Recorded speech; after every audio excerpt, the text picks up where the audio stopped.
tardes, amigos. Estamos en una edición más de Contacto Ciudadano.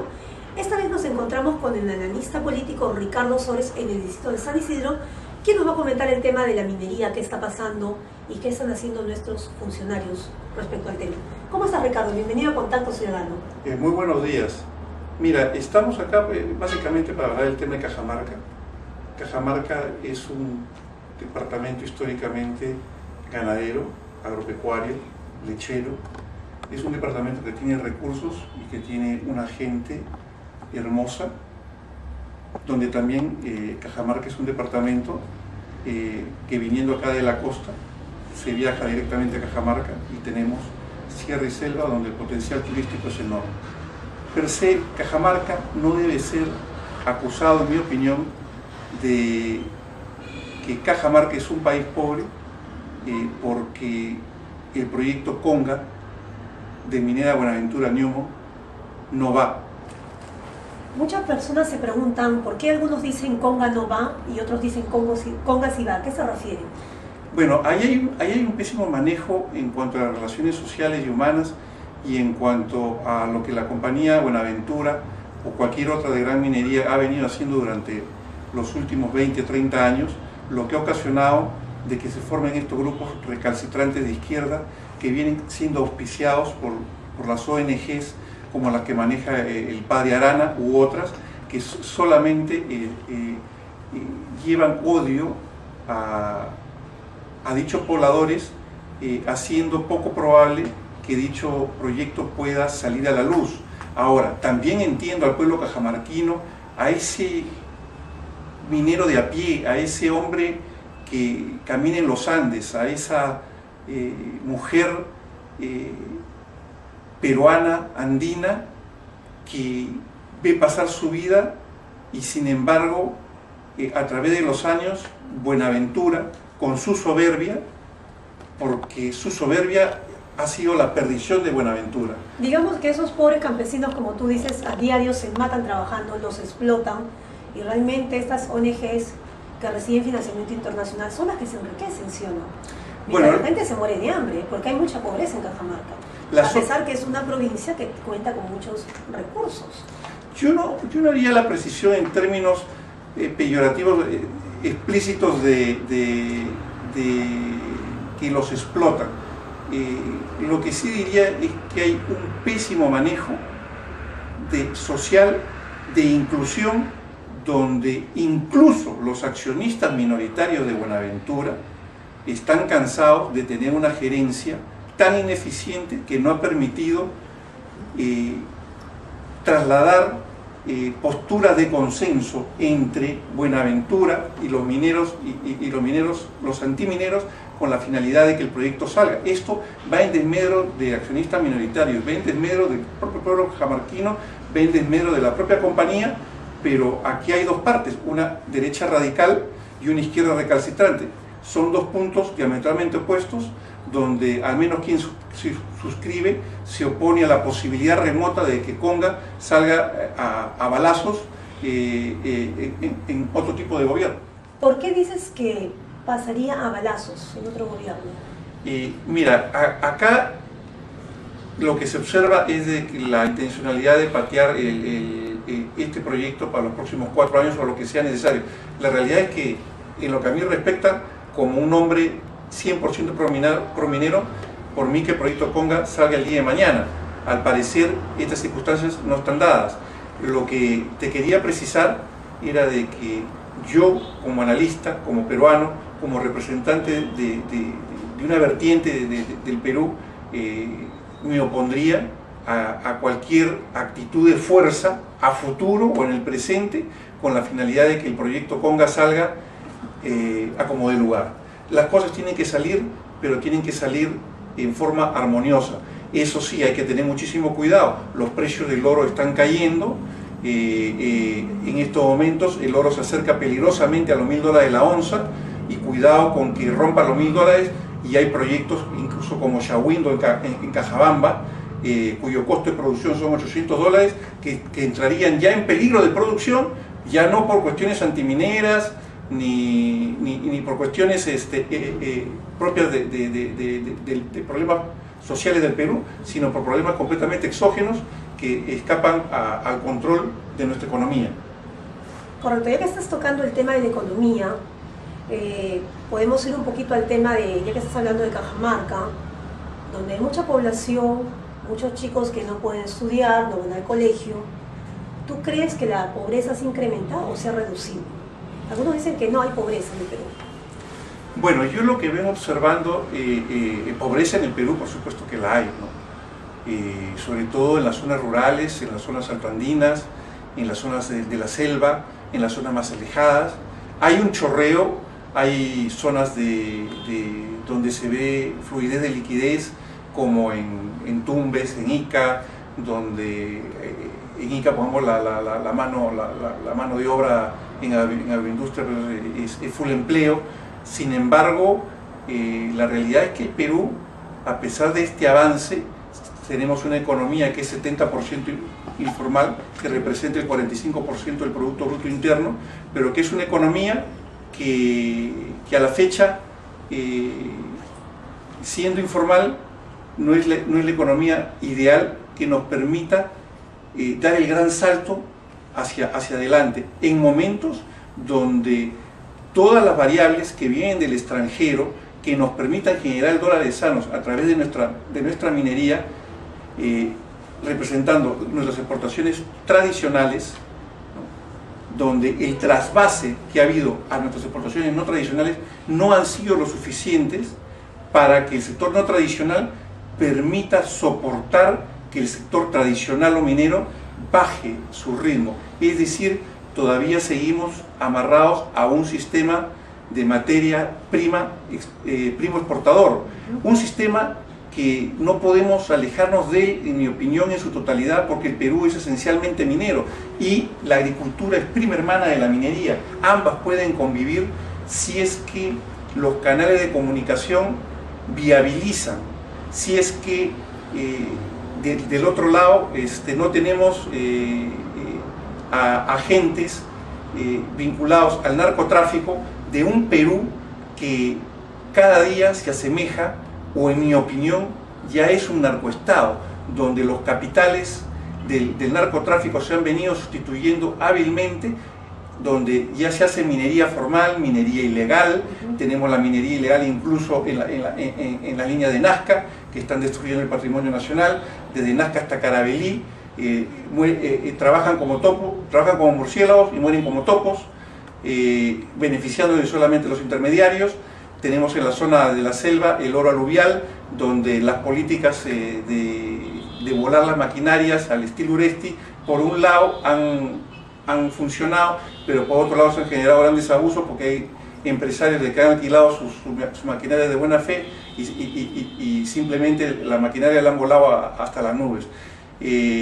Tenemos un problema muy grande de inseguridad, tenemos un problema muy grande en materia de narcotráfico de este monstruo que está copando el sistema. Ricardo, vamos a una breve pausa comercial y vamos a comentar en el siguiente bloque acerca del narcotráfico, qué está pasando, cuánto ha crecido en el Perú, y también se comenta un poquito que muchos narcotraficantes financian a muchos políticos. Correcto. Vamos a una breve pausa comercial y retornamos.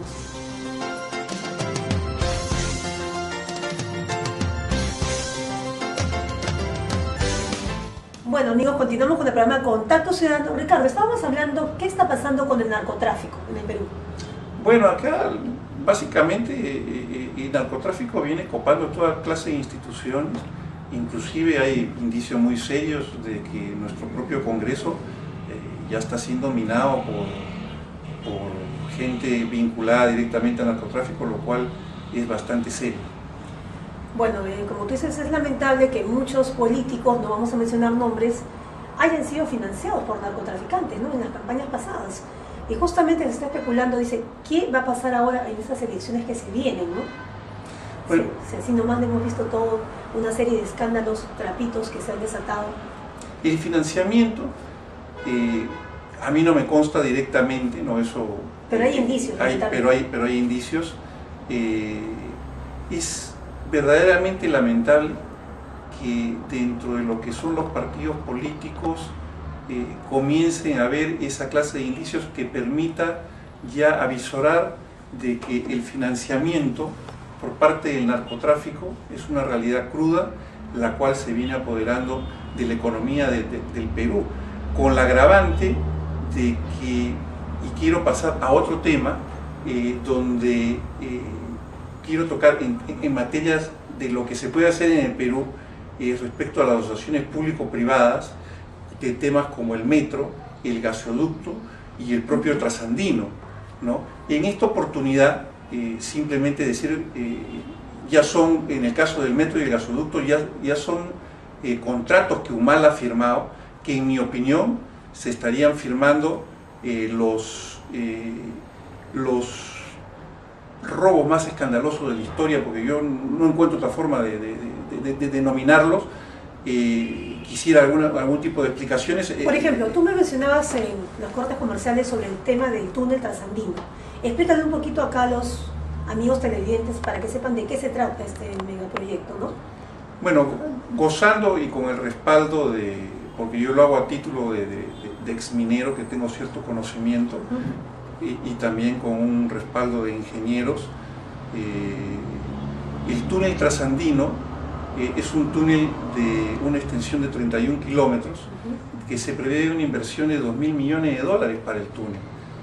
Yo quisiera soltar una pregunta que ha hecho un ingeniero sobre el túnel trasandino, en el sentido de que en Austria este túnel, que tiene una extensión de 27.7 kilómetros, con un ancho de 7,5 metros a 9, si más la memoria no me falla, de diámetro, donde en Austria se va a utilizar 2 toneladas de granito. El granito es el mismo acá que el de la Sierra Central, para efectos de tunelación. Las dovelas, que es el revestimiento de los túneles, siendo el túnel de Austria un túnel hidráulico donde va a discurrir agua, las dovelas son las mismas dovelas que utilizaría un túnel ferroviario, ¿no? En consecuencia, yo no veo por qué hay un diferencial de costos abismal, siendo en Austria que por 32 kilómetros de este túnel hidráulico, que bien podría servir para un túnel ferroviario, el costo total de estos 32 kilómetros, 132 millones de dólares. Eso nos da un aproximado, si la memoria no me se esquiva, llevándolo a dólares, de 7.7 millones de dólares por kilómetro, ¿no? En el otro lado tenemos el túnel trasandino, 2.000 millones de dólares dividido entre 31 nos da 65.6 millones de dólares. Cosa curiosa es que la firma que ha ganado la licitación del metro, ASC, si no me equivoco en las siglas, es la misma firma que ha ganado la licitación en Austria, adoptando otro nombre de otra compañía. Entonces, digamos que hay una diferencia abismal en la parte económica. Hay una diferencia prácticamente, o sea, digamos que acá el señor Humala como que se está llevando la suya, como diríamos. Bueno, yo creo que y se va a ir bien forradito. Lo grave de todo esto es que entre proyectos del metro, gasoducto, son cerca de 15.000 millones de dólares, en esos 2 proyectos nada más. Ahí hay un festín del 4.5% del Producto Bruto Interno. Eso quiere decir de que de aquí a los próximos años, si esto se permite hacer en las condiciones que se están haciendo, el festín que se van a llevar todos estos señores es voluminoso, y sería más recomendable para cualquier ministro de Economía, en lugar de estar pensando por lógica, en cualquier política expansiva para el Perú, en pensar en hacerse un ahorro, y el mejor ahorro que se puede hacer en Perú hasta la fecha es dejar de robar. También tenemos de otro lado la refinería de Talara. Talara quieren hacer una refinería con un costo de 3.500 millones de dólares en remodelarla, en reconstruirla, en momentos donde en materia de hidrocarburos el mundo está yéndose al petróleo de esquisto, el gas de esquisto, donde se habla de que probablemente el petróleo llegue a costo de $70 e incluso para el 2025 de $50 el barril. Y aquí estamos yendo a modernizar modernizar una empresa donde yo soy completamente franco, no es mi especialidad. Yo quisiera que me lo expliquen, porque a pesar de que no es mi especialidad, veo de que en diferentes materias estamos siendo conducidos hasta ciertos abismos donde sabe Dios quiénes son los beneficiados, y donde las cifras que se manejan son de fantasía en todos estos proyectos, y donde el reparto alcanza para todos, e inclusive ciertos sectores de la prensa que prefieren callar antes de que salir y dar la batalla. Bueno, Ricardo, realmente lo que has comentado es muy positivo para que las personas estén informadas y sepan qué está pasando en el Perú, y esperamos que para estas próximas elecciones que se vienen, la gente vote a conciencia, ¿no? Vamos a invitar a Ricardo para otra oportunidad, para comenzar a refrescarle un poco la memoria a los peruanos, y para que tomen conciencia de que por qué no votar por los congresistas que tienen más de 4 o 5 periodos, porque estos señores, por lo que veo, quieren envejecerse, ¿no? Bueno, efectivamente. Quieren llegar hasta ancianitos y no han hecho nada por el Perú, como tú dices, y hay muchas cosas por hacer. Bueno, amigos, estuvimos con Ricardo Sores, analista político. Ricardo, te felicito, realmente tú deberías estar en el Congreso, conoces mucho. Hasta una próxima oportunidad para que nos puedas seguir empapando con estos temas que son tan importantes, para que la gente sepa qué está pasando en el Perú, ¿no? Porque muchas veces hacemos oídos sordos y decimos, no pasa nada, ¿no? O somos egoístas los peruanos, ¿no? Y hay que saber qué es lo que está pasando. Bueno, amigos, fue una edición más de Contacto Ciudadano. Hasta la próxima semana.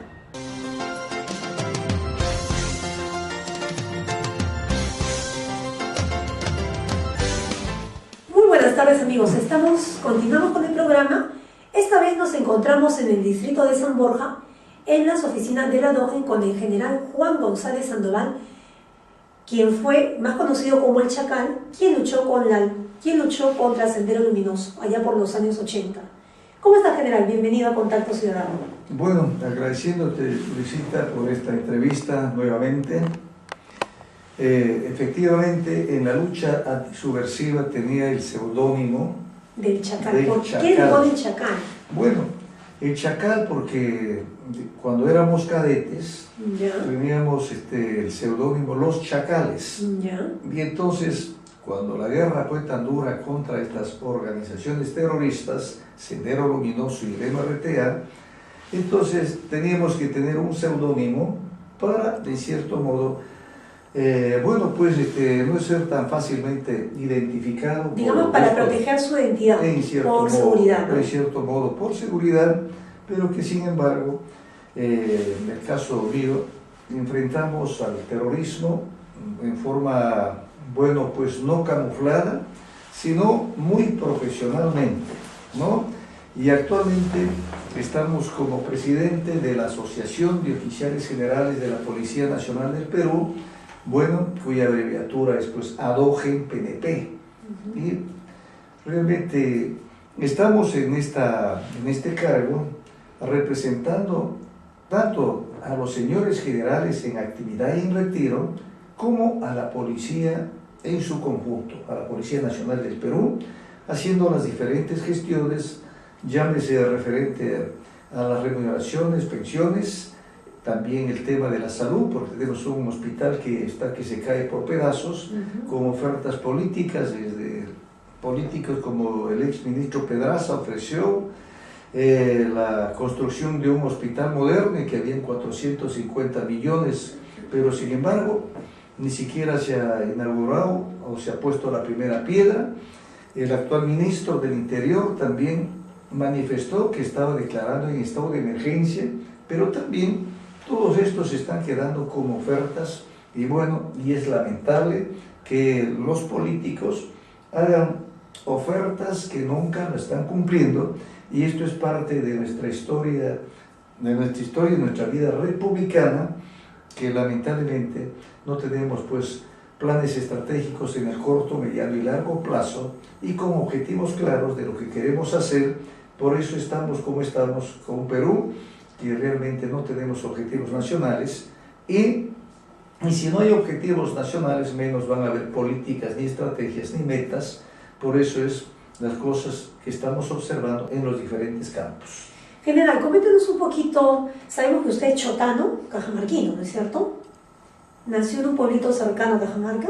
No, mi papá es mi papá es natural de Selendín, de la región, ahora bueno, pues departamento de Cajamarca. Correcto. Pero yo nací en la región o departamento de San Martín, en la provincia de Moyobamba, capital del departamento de San Martín, y de un pueblito que se llama Calzada, ¿no? General, ¿por qué tocaba el punto de Cajamarca? Porque lamentablemente la semana pasada se ha ocurrido un incidente que ha conmocionado a muchos peruanos, a todos casi los peruanos, ¿no? La muerte de este señor humilde llamado Fidel Ríos, mecánico de profesión, quien por defender su propiedad, porque iba a ser desalojado, murió en manos de un efectivo policial. ¿Qué opinión le merece al respecto, no? Bueno, yo diría que este hecho es lamentable, especialmente yo diría en mi condición de miembro de esta institución policial, y no merecía morir en la forma que ha muerto este hombre, porque hasta donde se conoce, de acuerdo a las informaciones periodísticas, que este señor tenía inclusive algunos procesos judiciales que había iniciado o lo habían iniciado, pero que hasta ese momento no había sentencia alguna respecto a la determinación, bueno, pues de los problemas que tenía desde el punto de vista del juzgamiento. General, ¿qué opinión le merece respecto al tema de Cajamarca, este lamentable suceso que ha acontecido la semana pasada, que causó la muerte del señor Fidel Ríos, un humilde mecánico, que por defender su propiedad, porque iba a ser desalojado, lamentablemente muere a manos de un efectivo policial? Bueno, lamentable de todo punto de vista, porque no podíamos avalar, en mi condición de policía, y especialmente con un rango o jerarquía en la institución, avalar cosas o hechos de esta índole, que realmente nos está demostrando que la institución policial, vía sus efectivos, realmente parece que no estarían preparados como para asumir una función eminentemente policial. ¿Qué es lo que sucede? Si bien es cierto, existe un mandato judicial para que se desaloje a esta persona, pero sin embargo, al parecer la policía no hizo su trabajo, lo que se llama la apreciación de la situación, la inteligencia predictiva, para poder determinar si las condiciones estaban dadas para esta intervención. Entonces, ellos cumplen un mandato, pero no hacen esta apreciación de la situación, ni me parece que inclusive no informan al juez que las condiciones no estaban dadas y que el costo social iba a ser lo que estamos viendo.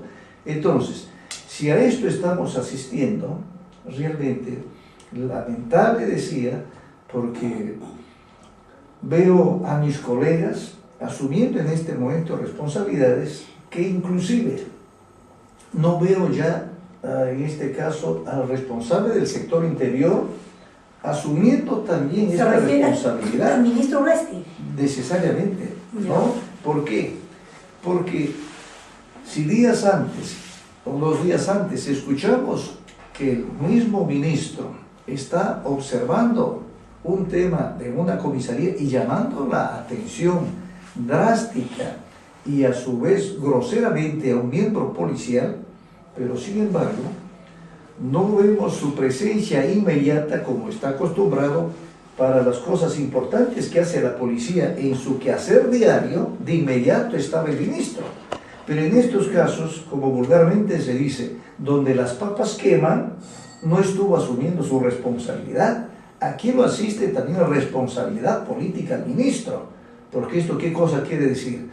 Si no se está cumpliendo los planeamientos estratégicos que deben necesariamente existir en la policía, y esto también nos quiere decir que parece que no existe, entonces es cuestionable y criticable también la actitud del señor ministro, que no asumió de inmediato, debió estar pues en el lugar, como cuando se incauta droga, cuando se capturan delincuentes. Entonces en este caso también asumiendo para que se adopten las medidas de inmediato. Fíjese que entonces tenemos 2 cosas como análisis: no llegó el ministro no estuvo en el momento de inmediato como debió estar para justamente comunicarse con esta población, llámese las medidas de investigación o disciplinarias que se estaba disponiendo de inmediato en el campo o en el lugar. Eso es por un lado.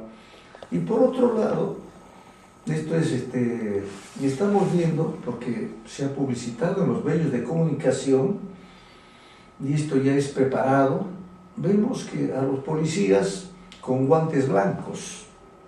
Entonces esto es un psicosocial tonto, yo diría así, porque no está respondiendo a lo que esta población está pidiendo. Esta población está pidiendo justicia, como usted dice. Y entonces, si está pidiendo justicia, la justicia, si bien es cierto, vamos a hablar ya cristianamente, viene de Dios, pero en la tierra estamos los hombres para que seamos también buenos instrumentos de esta administración. En este caso, no se adoptaron las diferentes medidas como estamos viendo. Qué fácil es de inmediato. Entonces, cuando los trabajos son buenos, son positivos, aplausos. Pero acá, muy bien, hubo un trabajo orientado y decidido por primero, vamos a decir, digamos, mandato judicial. También un mandato de la Fiscalía. Claro, y hablamos de la Fiscalía, también la jueza Nancy Araujo cometió una negligencia gravísima, porque nosotros sabemos que cuando un fiscal hace un operativo tiene que participar. Y esa señora comentaba que ella no estuvo presente, no estuvo cerca porque tenía que resguardar su vida. Entonces la pregunta es, si ella ocupa un cargo importante, es la que tiene que fiscalizar el operativo, ¿por qué ella no estuvo presente? Bueno, quizás ella pudo evitar este crimen, ¿no cree? No tanto, digamos, evitarlo, ¿no? Pero sin embargo, ella estuvo informada en todo momento, porque inclusive antes del operativo vemos vía los medios de comunicación que la juez está dialogando con la persona que iba a ser intervenido. Pero después se va corriendo. Claro, y esta persona que, bueno, pues que es víctima en este momento, el que señor perdió Ríos, la vida, el señor Ríos, es. ¿no? Inclusive le está hablando de que se debe agotar a la vía judicial donde hay un proceso, ¿no? Y bueno, entonces, si esto no estaba todavía agotado, no nos olvidemos que esto es una deuda. Entonces, que hay formas como el juez puede efectivizar este cobro. No estamos hablando de un hombre que está al margen de la ley, un delincuente armado. Bueno, sin embargo, como consecuencia de todo este trámite burocrático y la no atención del juez o del fiscal, entonces se toma la fuerza pública. Pero la fuerza pública, que en este momento no hay leyes que lo amparen, porque en este momento el policía no investiga, el policía no captura, si no es delitos flagrantes, y bueno, porque todo esto lo realiza el juez, lo realiza el fiscal. El policía en este momento es llevado a actuar por mandato y porque así están dadas estas leyes que modificó el señor Toledo, y esto es también parte de la inseguridad ciudadana que estamos viendo y la violencia generalizada. ¿Por qué? Porque los dispositivos legales que se han dado y que están vigentes también no contribuyen positivamente, ni siquiera para estos casos que estamos observando, que es tan simple, y menos para dar la seguridad a toda una ciudadanía que sí requiere, dado que hay que modificarse esos dispositivos, donde se le ha quitado la función a la policía, que es de la prevención, la investigación, inclusive se le ha quitado a los jueces lo que en la etapa de instrucción realizaban las diligencias previas para una investigación. O sea que por allí hay que llamar la atención al Congreso y a la Presidencia de la República, que se tenga que legislar acorde a la realidad y a lo que estamos observando. Bueno, general González, muchísimas gracias. Estuvimos con el general Juan González Sandoval, más conocido como el Chacán, quien es un gusto tenerlo cada vez que lo entrevistamos para Contacto Ciudadano, porque es un hombre que sabe mucho del tema político, conoce la realidad. Lo esperamos para una próxima oportunidad, para que sigamos comentando qué hechos están aconteciendo en el país. Bueno amigos, esto fue una edición más de Contacto Ciudadano. Hasta la próxima semana.